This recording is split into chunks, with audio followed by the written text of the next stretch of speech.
Economic growth in the region obviously has been pretty sluggish for 5 of the last 6 years. It's been below the 2% threshold, which is typically seen as, let's say, the growth parameter beyond which car sales expand. And in line with that, we've seen declining car sales ever since 2008, except in 2009 because of numerous car scrappage incentive schemes. One intriguing element, though, is that if you consider the eligibility pool, and by that I mean the number of potential consumers who could afford to buy a new car, that even with unemployment rates increasing over the last few years, that's been fairly static. What this means is that we calculate out we've lost about 10 million units of car sales since the onset of the financial crisis.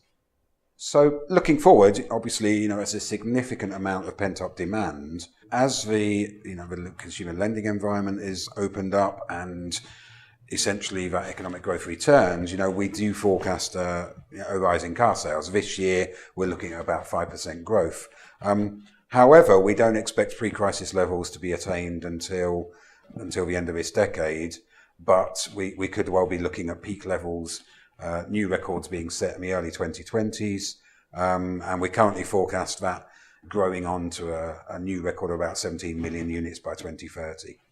That outlook may appear rather bullish, and I know certainly there's one area of concern for car makers, and that's that, ultimately that there's just not an interest in buying new cars. People are more focused on renting vehicles, obviously with the advent of car sharing schemes.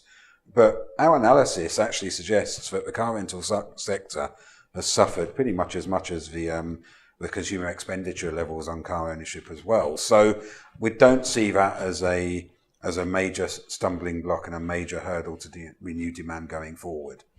A secondary concern, of course, is that there's just disinterest amongst younger consumers in acquiring new car. Now, there is an element of truth to this, but bear in mind that youth employment rates are a lot lower than they have been. The employed population aged over 40 has actually been growing for quite some time, and this was obviously exacerbated by the financial crisis. So there's potentially a bit of an urban myth there.